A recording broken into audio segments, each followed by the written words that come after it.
Yo, yo. How's it going? Good morning. Happy Friday, and welcome to Revenue Search. My name's Mark Creaser. The slightly tired-looking chap to my left or right, depending on which way you're looking at this, is Siam Kid. It's Friday, though, so you've got the weekend ahead of you. Yeah, the weekend looks nothing. It's still exactly the same. Like all 7 days of detail. All the same. 7 days of detail. You make that sound like a really crappy advent calendar. What about that? Hey, I think we're onto something here. Advent calendars with detail in. Well, listen, this is going to be a good one. I'm excited about this one. But before we start on this one, I wanted to say thank you to you because I was excited this morning when I woke up because I've got a lovely day. We've got a revenue search with someone that we've come to know very, very well. And I'm excited about all of the stuff that I've got in my day. And I know it feels like 7 days of detail because we're doing an awful lot at the minute, but that's because it's exciting and I'm excited and I'm enjoying it.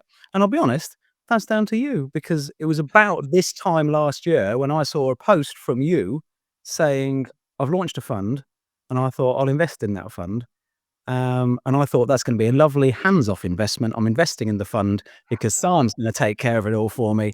And look at the mess I'm in now, which You're a slave. You're a DSV slave. came from reading your book, Calmness, and getting involved in DSV last December. We're nearly in December now, a couple of days left in November.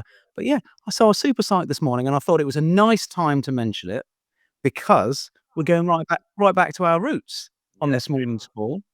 Because when we, one of the first things that we did, you and I, when we were together at DSV earlier this year, was to head out to Token 2049, and we had a meeting out there. One of our first DSV meetings was with one of the guys from one of the subnets that we were trying to twist their arms into doing an OTC deal back in the day where we were twisting arms to do OTC deals. Yeah. Oh, how the tables have turned. And the subnet that we've got on this morning was indeed our first ever OTC deal, and is also our most recent OTC deal because records indicate that you might have done an OTC deal with them this morning before we started this show. Yeah. Astrid-127 has just done 1,000 tau OTC with Score.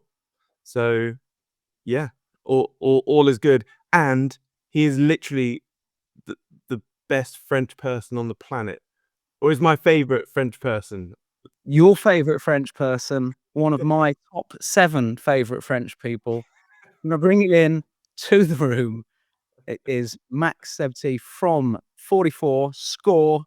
Here he is, the main man. Well, he says he's French. I think he's actually an Englishman pretending. You know that? Yeah, hey guys, by the way, first of all, thanks for having me. Always a pleasure. I've got an anecdote about that. I shouldn't take too long, but I was detained by border police in London because they thought I was joking when I handed them my French passport once. But that's a story for another time. I can believe that. You're a spy. Yeah. I can believe it. But They thought that was a fake one. They thought that was a fake one. I was hiding my British passport. yeah, and I think they might be onto something, if I'm honest. Yeah, pretty. Yeah. You just go off on like some French. Yeah. I used the worst French accent, and then he thought I was making fun of him. Anyway, 45 minutes after that, I was free to go. Free to go. I tend to say voulez-vous coucher avec moi? That's pretty much the only thing you need to go in French. Please don't. No, come on. We're all grown-ups here. It's me and you, Siam. We've got Le Grand Fromage here from Score, and we need to be asking him some questions. And yeah, we have just this morning signed off on an OTC deal to support Score because we were back in May or June when we kicked the first one off, and still now absolutely huge fans of you and the whole team at Score and what you're doing. You're making unbelievable progress. And that's why we've got you on today, because we want to share what we know, what you've told us with the world. And you thought I'm going to mess them around because we've got a revenue search and they know the drill for revenue search. They've got it all down pat. I'm going to suggest something completely different, and I'm going to ask them if I can bring a guest on. That's pretty much At some point, if people are still watching in 20 minutes, half an hour, there's going to be some absolute technical mishmashery where we try and introduce a guest that's got no idea how to use this platform and no idea who we are or what he's doing here. So stay tuned. Stay true. Yeah, that's going to be funny, definitely. And also, Mark, I vividly remember when you went with with Siam, you went to us in Paris, and we're like, we're starting something, and it's going to be called Revenue Search, and we're like, interesting. So that was a great journey, obviously, since day one, since we decided to work together, guys. So really appreciate your support. It's absolutely our pleasure. So tell us, what have we got to share? You know what? I brought a guest, but I also prepared a little presentation. No. Well, you know how to get an presentation. Okay, and we've got some designing skills here. So I don't know if you guys see my screen, but I'm sharing Here we go. Can you see it? Yeah. Okay, cool. So obviously, coming into this call with some big news. The most important thing for us now is to really make sure that people understand that we're doing more than sports. Even if we had this amazing announcement with Reading FC and a cricket company.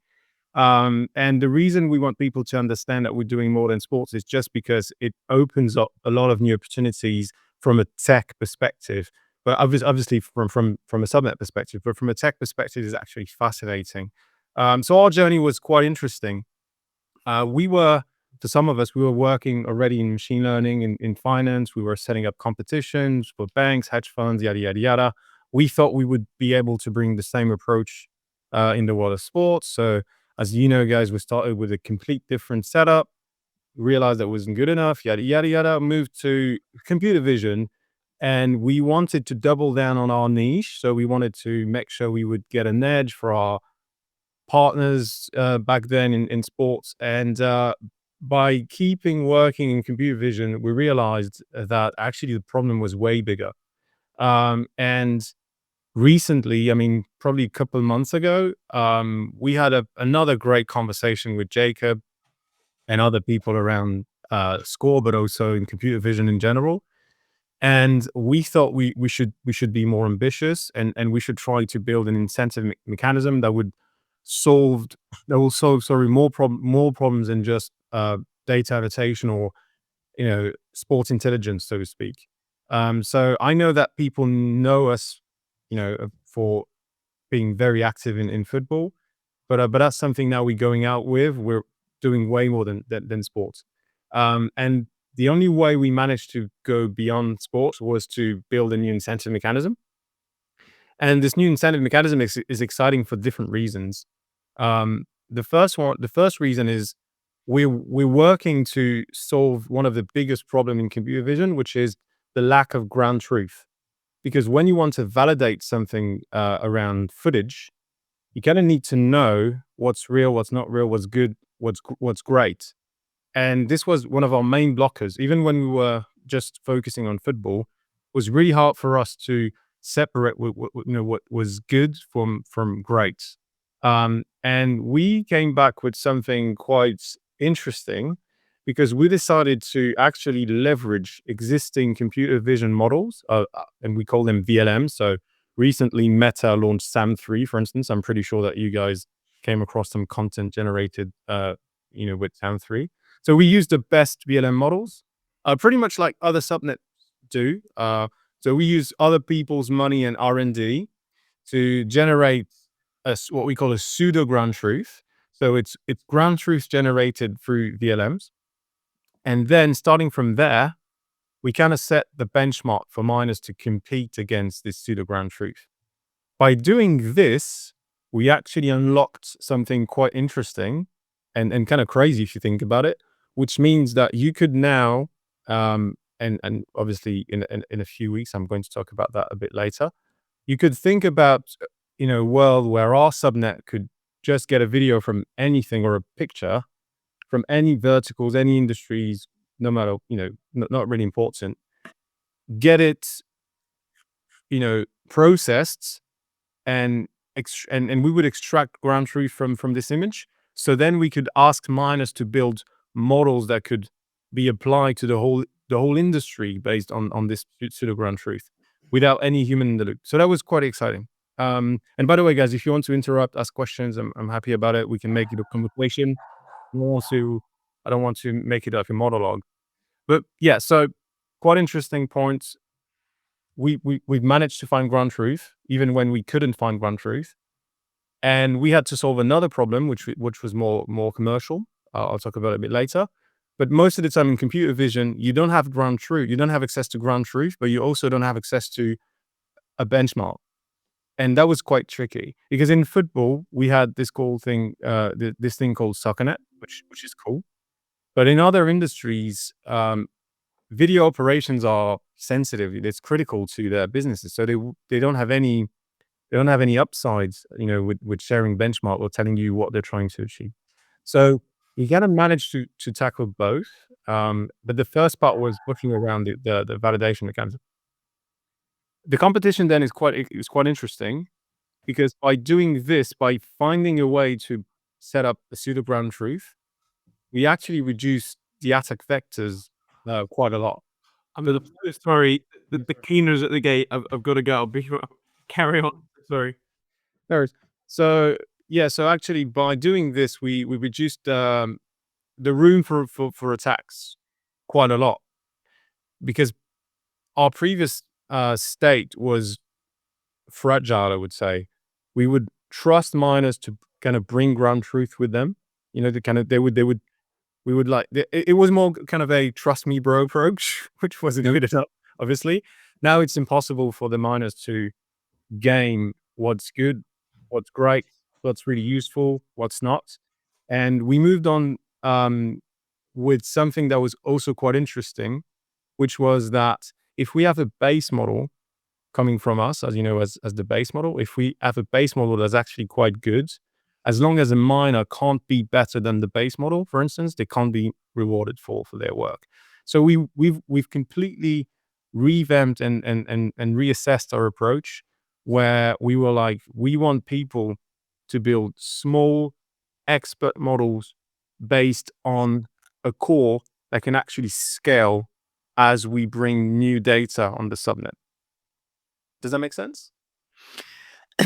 It does make sense, but I think it makes sense because we've had a number of conversations. Try explaining it to my mum without using the word pseudo or ground truth. So we are running let's keep the competition analogy. So we're running a competition, but to know who can win the prize, we need to know the answer to a question, to a certain question, to a specific question. And we need to make sure that the answer can't be debated, that we can't argue around the answer. It should make a consensus. It should be everyone should agree on the right answer. But no one knows the exact. So this is funny. So this is a very, very funny thing to do to kind of dumb it down. The problem with our competition is we couldn't let people come with a solution, which means the answer. And so I don't know how to do it. It's quite tricky, this one, because it's very, very techy. But yeah, let's remove pseudo ground truth. If you want to validate something in computer vision, you have to understand where things are within the picture. Most of the time, to make sure you know where things are on the picture, you use another human being that you trust to tell you. And let's take the football analogy. The ball is actually on this part of the pitch, and you ask a human being to point you exactly where the ball is. And obviously by doing this, you could bring this truth, this ground truth, you can bring it on the subnet and say, as a miner, you should tell us where you think the ball is. We already know, by the way, but we want to test your ability to tell us where it is. The thing with this approach is you can't scale it, because we would need to have people working in the back office, annotating, pointing things, pointing objects, pointing, balls, players, every time we would send something on the subnet, every time we would send something for people to guess, let's say. So the thing we solved here is we don't need another human being to help us point things on the picture to assess if miners are trying to do some honest guesses on where things are in the picture. I shouldn't say miners for your mum, but competitors. So I'm trying to really dumb it down, but basically we needed a way to see if miners were honestly trying to guess. Shall I have a go? Yeah, go. Because I think your analogy is pretty good. I think the spot the ball analogy is absolutely perfect, because spot the ball is I don't know about all the way over there in France, but years ago, and I would do on a Sunday over here, spot the ball was the thing. So basically, you are feeding your miners a whole load of spot the ball competitions, 100%. and they are just guessing where the ball is, as a classroom full of kids would. Yeah. And then to see if they're any good, what you can't have is a guy sat in the office looking at every single one, marking each one. That doesn't really work. You can't scale that up, because you might as well have him telling you where the ball is, and not the miner.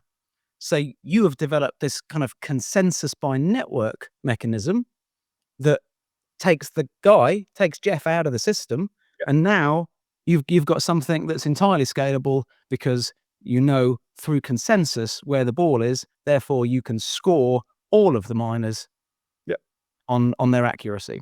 Yeah, pretty much. Yeah, I think my mum would understand that. Great. Yeah, definitely. I think that's the best way to explain this. Yeah. For sure. And the beauty of that is because we removed Jeff from the office, and because Jeff was just good with football, we could now do the same thing across different verticals. So we could do it with football, with cricket, with petrol stations, yada.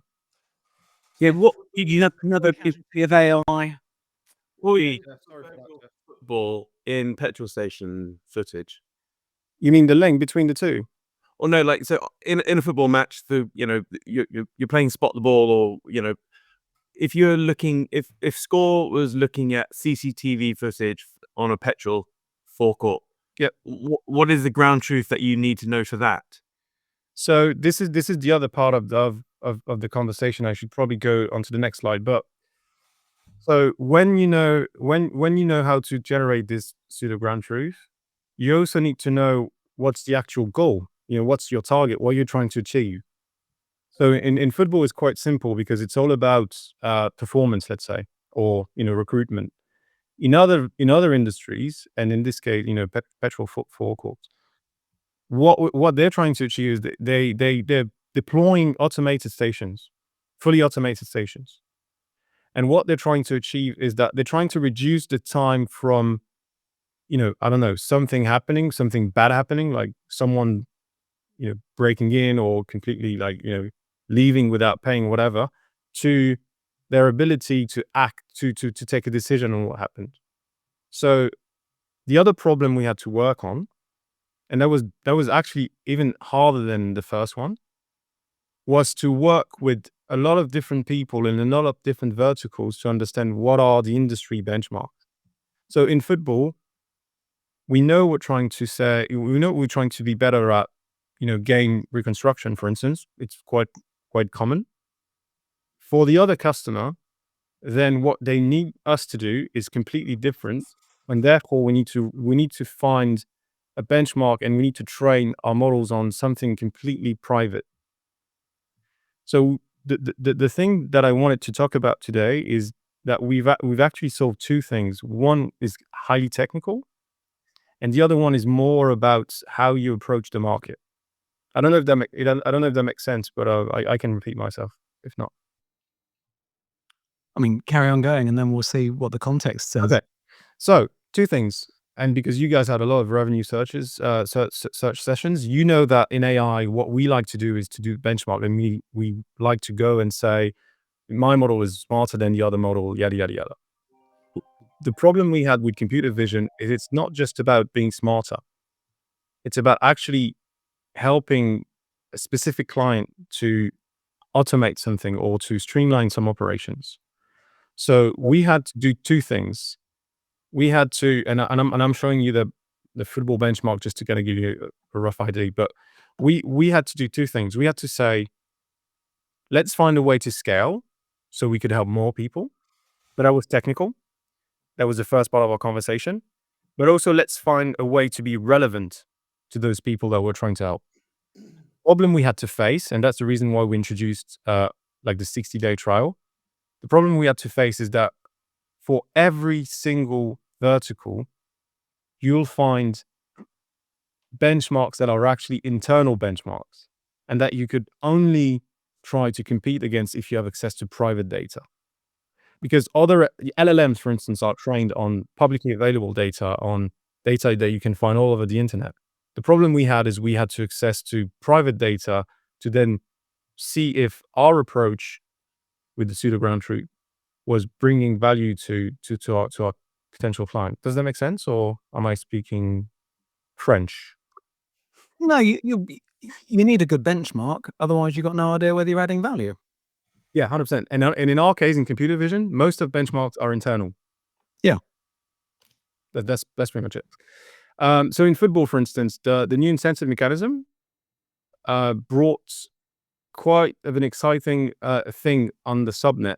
And maybe we should hit a pause here for a second, because we went with this new approach to ground truth, but we also went with something else, which is a twin competition on the subnet.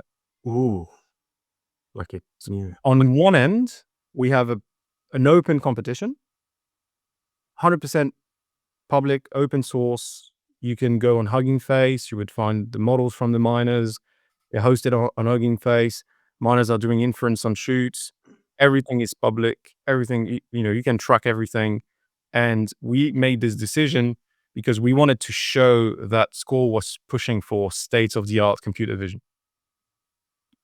On the other end, because we are trying to build a business, we decided to have a private track. Because one of the biggest questions from our potential clients was always the same. Would my data be disclosed? Would be completely out, in the wild? Would other people be able to access this, my data? So we had to find an answer for that. And the answer we found was to run the private track on target or shoots through TEEs. So we could use the best models from the open source track and apply them and tweak them a bit so it would fit, our clients' needs. What you see here on this chart is on the blue line, you have the open track.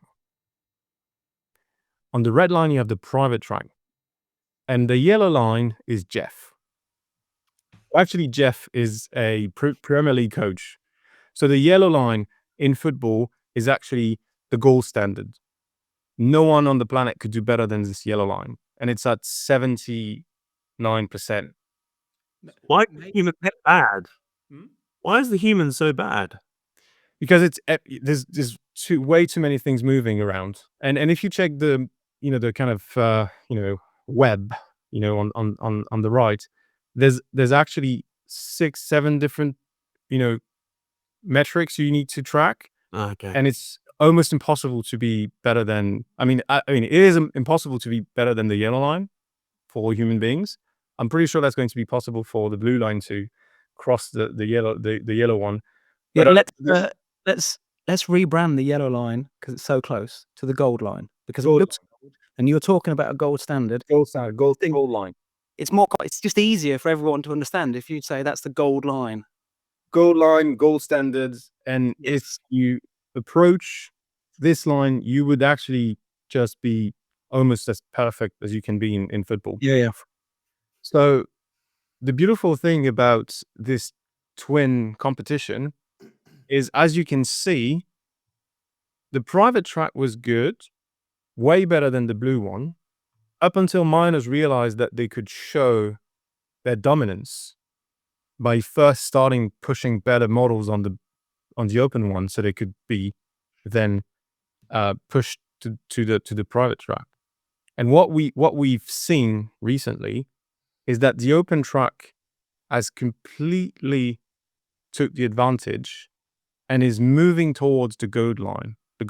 In less than like 20 days, we went from 20-ish%, on the overall scoring. And on the overall scoring, I don't know if it's big enough, but you need to count the objects, you need to place bounding boxes, you need to identify the teams, you need to know if an object is a player, the referee, so you need to also be a bit of categorization.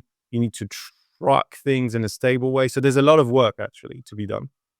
But what we can see now is that this kind of twin competition is bringing the best of both worlds, and it's super exciting for us.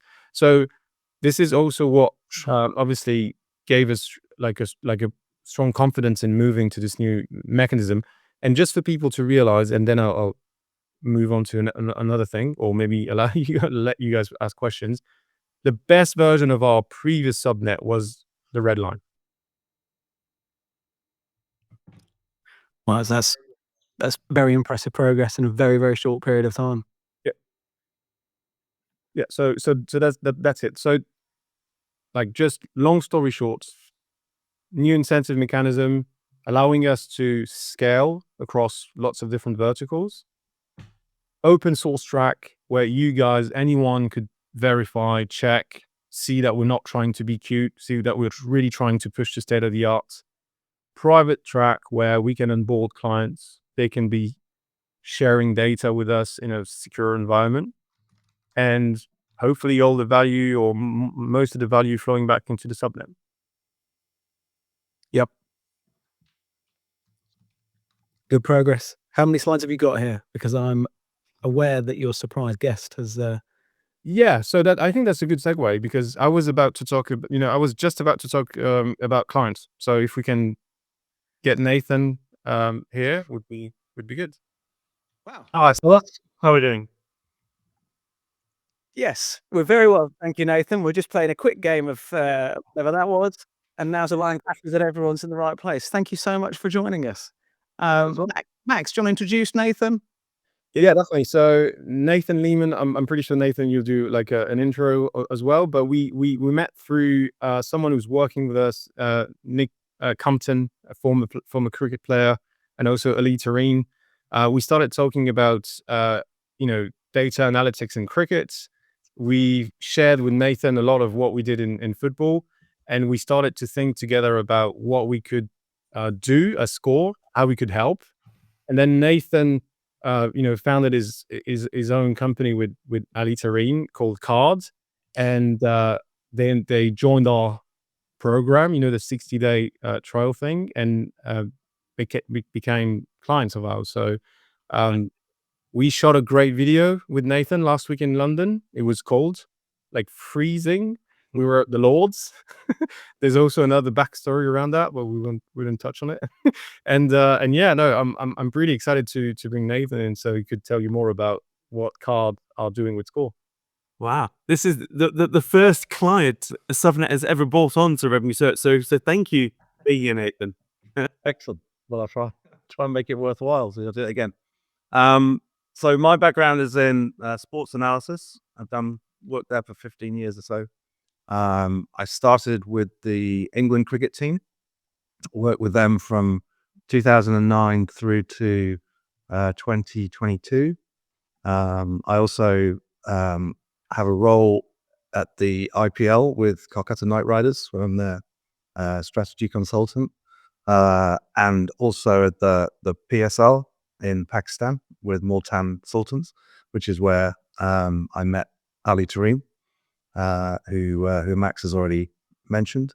And so, I've seen 15 years of evolution of data in sport, from the first instances where it became available to process at scale, and no one really knew what to do with it, until now, when we're starting to move to the next level by using AI.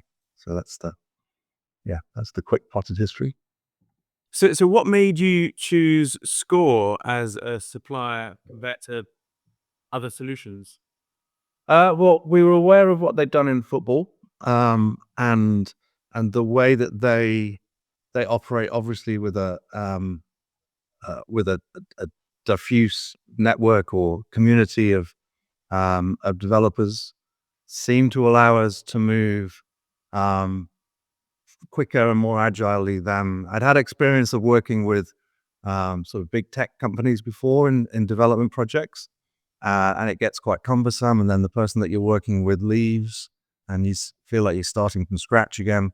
So we just had a lot more confidence that Score could move as quickly as we wanted to move. And so that was the, that was the feeling we had. And so far they've been fantastic. We're actually really pitching decentralized AI, guys. This is where when we go to clients, we say we think you should definitely go with a decentralized approach to tackle your problem. So, Nathan, what is the problem? In simple terms, how is Score going to add value to you? Okay, so the idea of sports analysis really is to make the invisible visible. So it's if you've got coaches or selectors or captains or players, cricket is a decision-making game, and you're making hundreds of decisions in the run-up to a game and likewise during the game. So it's if you improve the quality of those decisions, then you improve your chances of winning. And so what analysis of all types has done historically is to allow those decision makers to better understand what's actually going on. So the first step in the evolution of analysis is when video cameras become cheaply available. So instead of seeing the action once in real time from one angle, you can now watch it multiple times from different angles.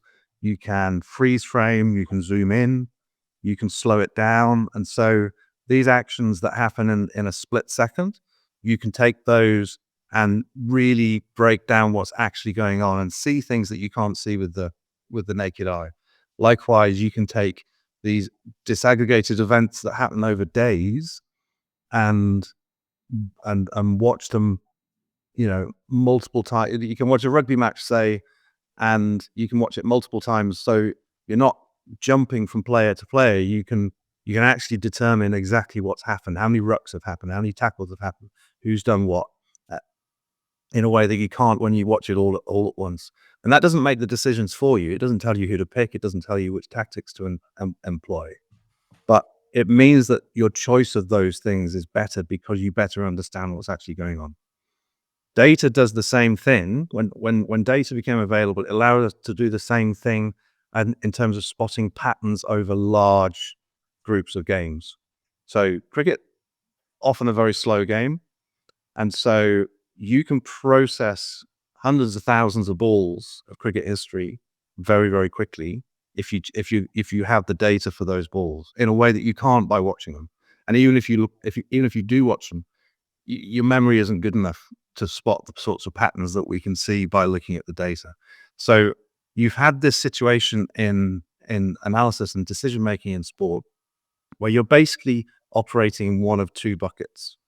You're either looking at you're either getting experts who have a history and lots of experience in that sport, and they're using their expert judgment. You're using their eye and their feel for the game. And then at the other end, you've got the very objective data. Now, the problem is the data is quite crude and lacks the nuance of judgment that you can get, that an expert can get from watching a player or watching a match. But the expert judgment can't happen at scale. So the idea is to use the artificial intelligence, train it to get the sort of nuance and judgment that an expert can out of the footage, and then you can do it at scale. So you combine the strengths and disappear the weaknesses of each of the two methods that we're using at the moment. Okay. And what sort of decisions are going to be made on that? So I understand the categories there. So you've got this kind of the feeling on the one side. This is the personal approach. What in this ecosystem would be known as going with Z plums. It's that subjectivity. It's that judgment call. On the other hand, you've got the objectivity, and that's really what I think Score can bring to this. What sort of decisions are made on the back of that? What do you do with that information once you've got it? So I mean, starting well before the game, you're going to decide which team to pick and how to pick that, how to set that team up in terms of batting order, and a sort of rough deployment of the bowlers. And then when it comes to the sort of match day, you're going to decide what to do if you win the toss. You're going to look at the pitch. That's going to slightly change your understanding of how the game is likely to go. And so you're going to be refining those decisions that you've made at an earlier point. And then at every point you're in the game, you've got the live decision of, as a batting team, who goes in next. And as a bowling team, which bowler bowls each over. And so, you know, there's a level of tactical planning that I'll come on to in a minute as well. But that, you know, what you're always trying to do as a bowling team, for example, is bowl to your strengths and the batsman's weaknesses. You're trying to ask your players to do the things that they find easy and the opposition player finds hard, because cricket is just a long series of one-on-one competitions. But you get to structure those competitions by the personnel that you choose and then what you do. And then, you know, once you get into the over, and this will be planned in advance for the most part, but also done on the hoof. It's where do you bowl? So it's basically who do you bowl, where do they bowl, and where do you put the field? And so you've got that evolution of strategies all the way down. I mean, that sounds like, so my question of like, where are they going to add value? It sounds like the answer is everywhere. Yeah, it sounds like they're going to help to pick the team, the order that the team goes out in, where we stand people, and any decisions that we need to make in play. Yeah. And if you're talking about franchise cricket, where there's a marketplace for the players, then you've got the auction or draft procedure before that, where you're also informing the decisions that are made about which players you pursue, how much you're willing to pay for them, et cetera, et cetera. And if you can, you know, there's a multiplier effect. If you can add 5 or 10% of value at each point, then you end up in an incredibly different place to where you would have done for that. So do you consult for one team, or do you consult for lots of different cricket teams? So I used to work full-time for the ECB, who would then release me to go and work for franchises, in part to gain experience, and in part to, you know, keep me entertained enough to stay around. So I left the ECB at the end of May this year, although I stopped working with the team themselves in 2022 to spend a bit more time at home. So I've worked in the IPL for 5 years. I'm just about to do my 6th auction halfway through December. And I worked. Say again? Auction. Yes. So every year there's a player auction. Oh, I see. Any player who wants that. Every franchise has a salary cap. Yeah. So you're allowed to spend a certain amount of money, and each year there is an auction for newly available players, and you can release some of the players who were on your roster last year. That frees up capital to spend on the new players. Those players go into the auction. They can be bought by other people. New players come along who weren't involved last year, and those players it's an auction. It's exactly what it sounds like. So if I condense everything you do, so you are basically a company that does like Moneyball type stats for That's called. Yeah. And your new secret sauce or secret weapon is Score. So Score is basically put your stats and analysis on turbocharge here, so you can Exactly. better consulting decisions to your clients. Yeah. So historically, the data has been collected either by hand, so hand coding of the matches. Yeah. So who's batting, who's bowling, what shot was played, how many runs were scored. 100 different variables are being collected off each ball, and also then by ball tracking. So you have these systems like Hawkeye, which work in a number of sports, but they started in cricket, and there are all the big games, largely as a decision-making tool. So players can review umpires' decisions, and then the Hawkeye is used to determine who's right or wrong in that case. But that data is freely available, and that data turns every ball. They track speed, and then the path of the ball, how much it deviates, how much it bounces, et cetera, to really quite accurately. So the aim, the first aim is to replicate that data, which at the moment is quite expensive and only available in games at the level at which you have those facilities available, is to replicate that data more cheaply.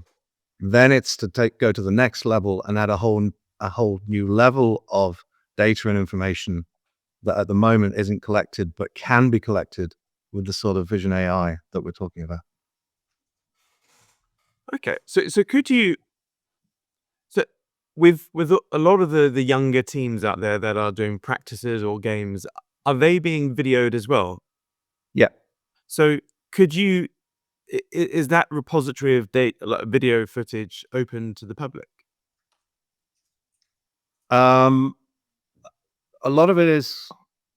Do you mean like, are we talking club level or?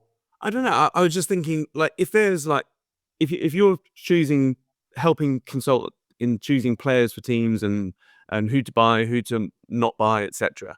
Yeah. Could we not have like footage from all the games of, like, let's say the younger teams in that country, and then just get Score to analyze all of it? So then, Yeah, no, that everything exactly what. Yeah, that's exactly what we want to do. So there'll be two main markets there. One is for cricket boards, who all have these talent pathways where they're trying to spot, identify, and develop young talent as it comes through. And at the moment, none of those games have ball tracking or sophisticated tagging going on.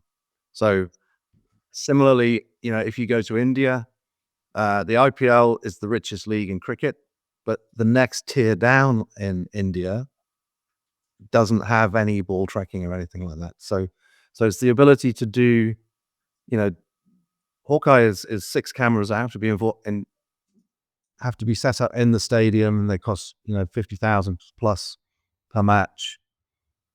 We're going to do that off regulation footage for a fraction of the cost.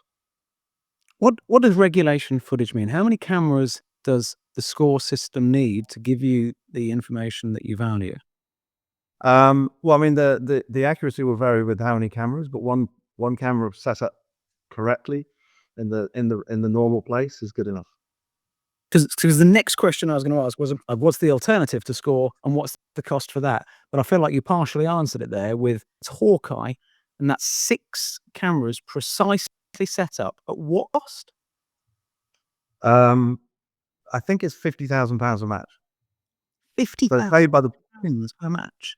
It's paid by the broadcasters, because it started as a broadcast tool, and then it became adopted with what they call DRS in cricket, the decision review system. And now it's sort of mandatory for high level games to have DRS, and the cost is borne by the broadcaster as part of that broadcast contract. Cool. So what that means is that I guess that there's a lot of cricket being played that hasn't got Hawkeye because of the cost. So Score allows us to take data from an awful lot of cricket that previously there was no data coming from, and it reduces the cost for that which previously or currently has to use Hawkeye. Although the cost is borne by the broadcaster. Yes, although the data isn't then free to air. If you want access to Hawkeye data, you have to pay, quite a lot of money, and we will do you ever cheaper than that. Yeah. So are you better off now? Have you saved a bit of money moving to Score? Is that what happened? In terms of Well, were you previously paying for data? Like, what's the main reason? Card is a new startup, so we weren't previously doing anything. We've formed for this purpose. To develop a way of getting data cheaper and at far higher quality of data than was previously available. So that's the business model. The teams that I worked for in the past, all of them, they all bought data from. There's normally intermediate companies who collate all the different types of data and provide a front end that's nice and easy to search. But yeah, indirectly we were all paying for Hawkeye data. Nice. And then I'm just going to go back to Siam's question from a moment ago, because I don't think you necessarily understood what he was asking. I'll paraphrase. Are there any cricket teams that we should be betting on because they're now taking advantage of Score's technology and they weren't previously, and the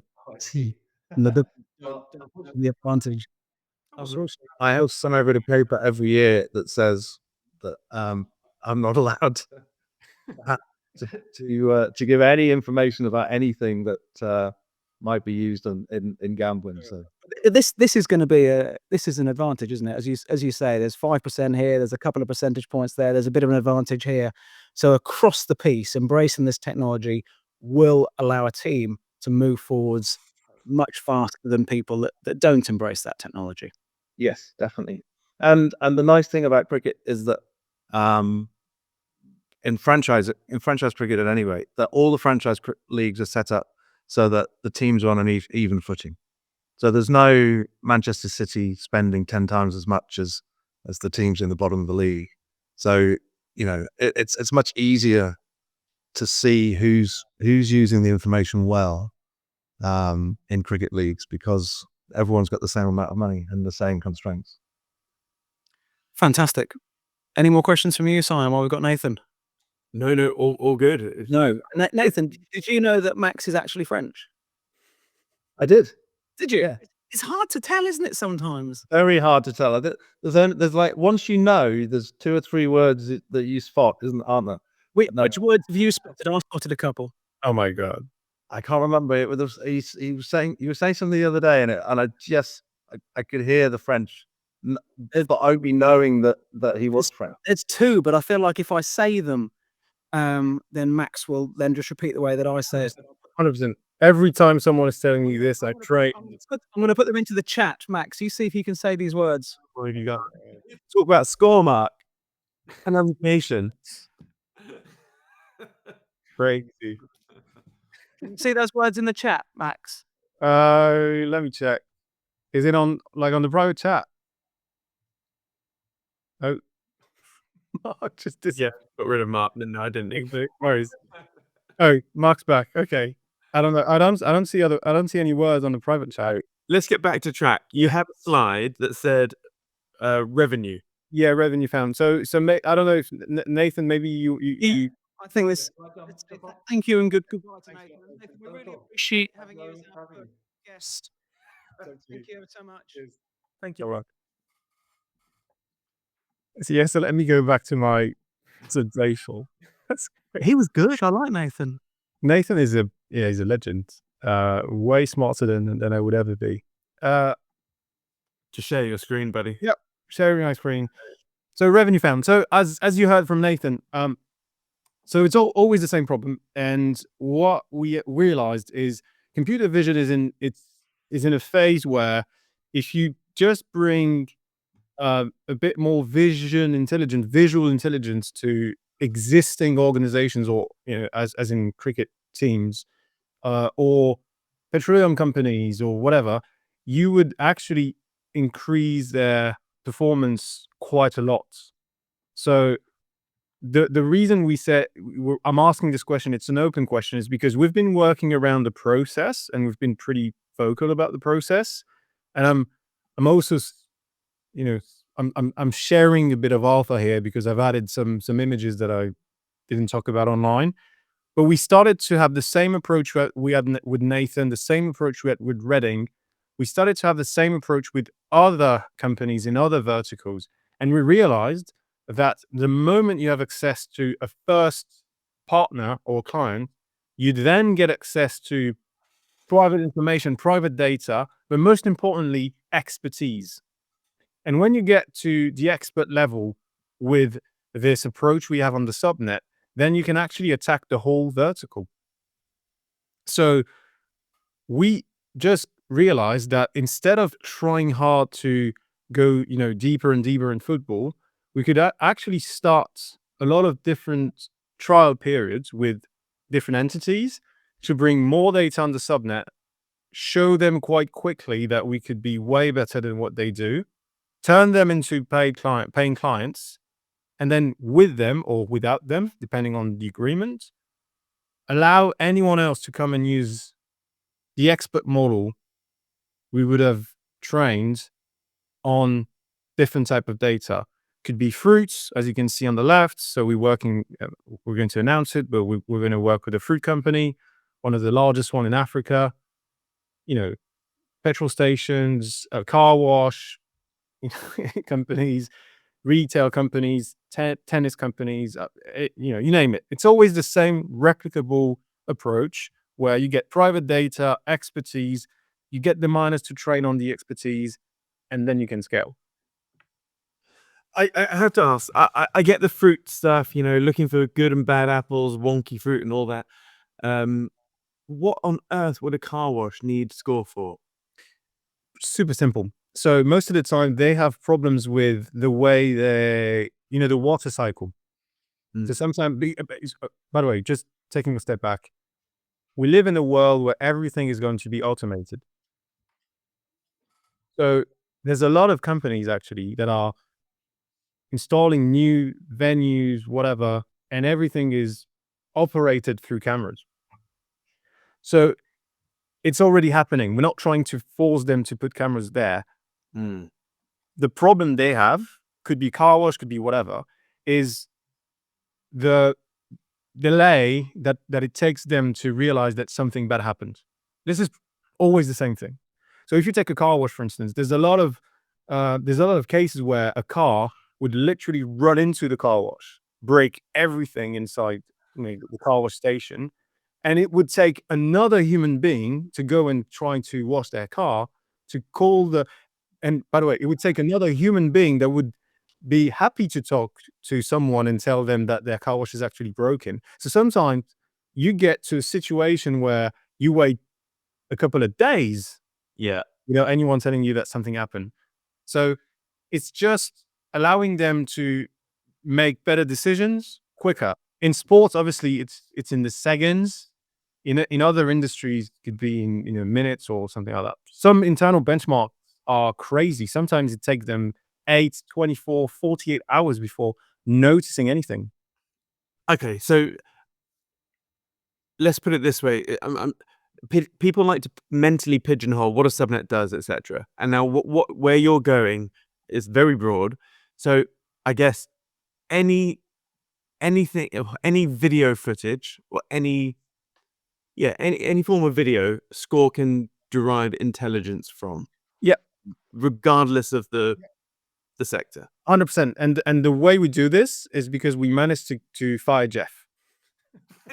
Yeah. We managed to say, if you send me a forecourt picture, then the big VLM is going to tell me there's a bay, there's a car, there's someone trying to pour fuel into the car. This is real. This is what we're trying to check. Then miners are going to say, let me take this and create a model that can work for all the forecourts you can even think about. And then on top of that, you can ask questions to the data. Why do the red car, did this or that? And then you get information, and then you make the decision. And is there a minimum video quality that Score can work with, because most CCTV is shit. Yeah, that's the thing, and that's the reason why we're so happy and grateful to be on Bittensor, because of the structure costs. We can afford to work on tougher challenges. So that's also the reason why Nathan, Redding are excited about us, is because they can send us quite low quality video, but because miners are really incentivized to bring strong models, we would get to the point where we reach the gold standard, even with low quality video, if that makes sense. So this is how we pitch decentralized AI, by the way, when we talk to clients. Yeah. We tell them that the cost structure allows us to just try more, try harder, and get to like a break point. Yeah, I love the way that you explained this to me last weekend in London, where you talking about petrol station forecourts, and they're on the phone to you saying, okay, so sometimes we have a problem on the forecourt, someone's driven into something. Would you be able to spot that and tell us? And you're like, listen, our models are trained on 11 men wearing one costume and 11 men wearing another costume and a ball whizzing around a pitch at speed and working out whether it's just over a line on, like, Yeah. that's what we're trained on. I think we can spot whether the red car's driven into the petrol pump. 100%. This is exactly what we realized. We were just trying really hard in sports, and as you can see now, we're working with different entities in sports. But actually, when you're good with football, you could do anything. 11 men in costumes. I love it. So you trained on the hardest stuff, like the cricket ball whizzing around at 100 miles an hour, and then yeah, you know, Mrs. D reversing into a petrol pump. Quite easy to spot. Yeah, definitely. Easy to spot. Yeah. So going back to what, you know, Siam's point of explaining what this is, effectively, you are simultaneously employing 1 million Jeffs to look at every single camera and then making them unemployed because we can do it better using the AI. Exactly. Yeah. It's easy to explain. Score's usually one of my absolute go-tos because I understand it and I think it's very powerful, and the cameras are everywhere. So unlocking that value is a big win. What have we got here? 60-day trial. Yeah, 60 to trial briefly. So this is something I'd like to really contribute to the ecosystem, because we think we found a way to work with large companies, or people like Redding or other brands like Avia that we mentioned on X, and there's other big brands coming. We managed to find a way to explain why decentralized AI could work within big corporations. We moved from sales cycles that could take 8 to 12 months, and we took this down to a 60-day trial phase. We have a blueprint. We can share it with any subnet owners. It works. People are signing agreements where they start with a trial, they give data to us, we have a clear internal benchmark to beat, and the minute we're better than what they do, they become paying clients. So I know Bittensor is a lot about tech and incentive mechanisms. It is somehow another incentive mechanism, but it's commercial, so maybe it's a bit boring for some people, but it works. So if we could bring this back to any subnet that would like to work with big companies, we would definitely give them away. We would give it away. We would tell them how to do. So this was my 2 cents on that. Oh, that's very lovely. Should we talk about the next steps? Yeah. Cool. So briefly, product is coming, because a lot of people think we're all over the place announcing things, every single day and running like headless chickens. As you can imagine, we are all over the place, because my team is led by me. I'm a Frenchman, so it's easy. No, we're not all over the place. We are training a lot of different models within a lot of different verticals, because we want at some point devs, companies to go on a platform and have access to what we call, and it's awful right now, we call it Vision GPT, we call it Auto Vision. There's a lot of names. We have a brand name. I'm not going to talk about it right now, but the vision we have, pun intended, and I'll put the scoronomics right after. The vision we have is a platform where someone can come, drop a video, get an AI agent to recognize the scene, tell them which model to use, what piece of code to use to add this to their stack. And if the current model on our platform is not good enough, automatically send a task on the subnet. So we're working on this. This is going to be our one product. Everything is going to run under the same product. Everyone will have access to the same platform, and people would be able to have like what we call right now a vision GPT, even if it's awful, but an interface where they get vision intelligence. So this is the vision. This is why we're doing all of that. This is why we're working with lots of different clients. We've got 12 to 13. We're negotiating with the last one clients in the pipeline across different verticals. So yeah, so that's the main reason why we went with a kind of fireworks type of approach of, announcing stuff and announcing stuff and announcing stuff. So with this GPT, I would take any video that I wanted, upload it, query it, and if your system can't give me the answer that I want, it goes out to miners and we develop that skill so you can determine what I'm trying to determine from the video. 100%. And we actually built something quite, impressive, and, props to my team. We managed to combine, an agent that would watch the content and another piece of code that would create what we call a manifests. So from the video you would drop on the platform, it would be automatically translated into subnet terms. So validators could take this document and make this the requirements for miners to start earning emissions on the subnet. So yeah, that could be a very techy conversation, but the beautiful thing is we'll have agents able to watch content and translate content into subnet tasks. That's pretty cool. Wow. So with all these different sectors, how that you'll be attacking as a business, are they going to be subnets or subnet mechanisms? That's the thing. That's the reason we created the manifest, is because if we wanted to do it through the subnet approach, we would have to have hundreds and hundreds of subnets. Yeah. Instead of going this way, we said, why don't we just work with a very strong incentive mechanism that wouldn't move, but the way we frame tasks would change on a daily basis. So stability from the incentive mechanism, so you know how you are ranked, but the tasks are always changing based on revenue, basically, based on the real money coming in. Nice. I love it, mate.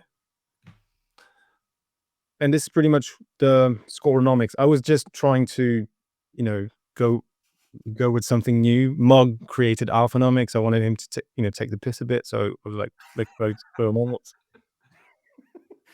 I love Mog. You know, guys, that I love him. Yeah. And I think we're going to post more content about our scoronomics, but the concept we are working on is something other deep in protocols have been building, which is called like a burn and mint mechanism. I'm not going to go into the details, but literally what that means is if a client comes and pay for $1,000 worth of work in USD, we would release $1,000 worth of alpha from the emissions, and miners would be able to either take the alpha or redeem the USD. And if they redeem the USD, they would burn the alpha. So when you capture real world value, it has a value in the same unit of account that the money you can take out, basically. But I think it's another conversation to have. It's another conversation, but it is the whole point of what we do and what you do in this world. This world where we look at the price of every subnet all of the time, and it's up and it's down, and it's all based on sentiment and the last time there was a post and when there were new lines of code. But in the long term, it all comes down to revenue. That's why this is called revenue search. That's why you weren't just taking the piss out of Mog with scoronomics, you're taking the piss out of us with a revenue found slide that I didn't notice. But I also know that you have fairly recently, and one thing that that the huge majority of subnets have never done, and some will never do. Yeah, no, I'm really happy about it and proud about it. So we've raised our first invoice. Raised an invoice. I mean, this is all of this talk, and there are hours and hours of chit and chat and Telegram groups and Discord conversations about the tech stuff. But ultimately, all value in this ecosystem will be derived from revenue. And you've done that thing. You've raised an invoice. A piece of paper, client's name, invoice number, and a total. Finally. You allowed to share how much or I can't disclose the exact number, but it's 5 figures, and it's a monthly subscription. So and I guess what everyone's wanting to know is what percentage of revenue would then make its way to a buyback of some sort. So as everyone, so our goal, obviously, we can't make it like systematic because we would, go into another world, legal worlds of not wanting to create a security. But our goal is to bring as much as we can. I know it sounds like a wrong answer, but the reality is with Taoflow, with all the different challenges we're facing, we have to find the right balance between funding the team, acquiring more clients, and then bring back value. So I would say in the early days, probably not enough for people to be happy about the buybacks, even though we are going to do buybacks. But as we grow and as we scale, just to give people a bit of to set a bit of expectations here. So we're on this 60-day trial phase with a lot of different clients, which is allowing us to get to the product stage. So I would say during the training phase, we would need money to keep acquiring partners and clients. But when we go to the product stage, then we can make it more systematic and bring a large amount of the value back into the subnet. Yeah. But as important as supporting the alpha here, 100%. this is not a one-off invoice. No. So the invoice to that client is going to happen each month. Yep. And there's going to be more invoices, and Yep. a lot of those are going to be monthly invoices. So on those two angles, revenue found is the right phrase for this. And we're signing yearly agreements. So that they're signing an engagement to pay for at least 1 year. So we're not sending an invoice and say, cool, we got five figures. It's so it's like a process. Yeah. And it is wonderful because when we made that first investment in you guys, our first investment at all, OTC into a subnet, it was because of how commercial you were as a team.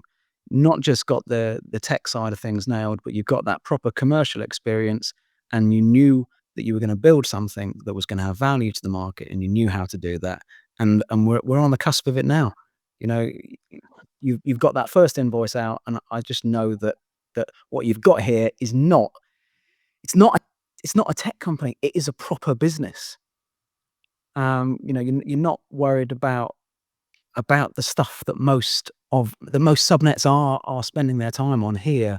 You've got to focus now on bringing revenue in, and I'm really excited to be here for it. That's why we've made that OTC today, to support you guys in what you're doing and mean that you can focus wholeheartedly, completely, without worrying about all the things that subnet owners worry about. And I know a few things about those these days. You're able to focus and bring that revenue in. No, I really appreciate it, guys. And again, if we can help, by just showing what we did to other subnets, we would do it, in a second. Cool. Well, that's a very, very generous offer. I'm sure there will be some of them that are smart enough to take you up on that offer. Cool. What else we got? Siam, anything else for Max while we've got him? No, dude, just keep on tracking. Oh, well. Coming back. Thanks, guys. Thanks for having me. Talk to you soon. Thanks, Max. Bye.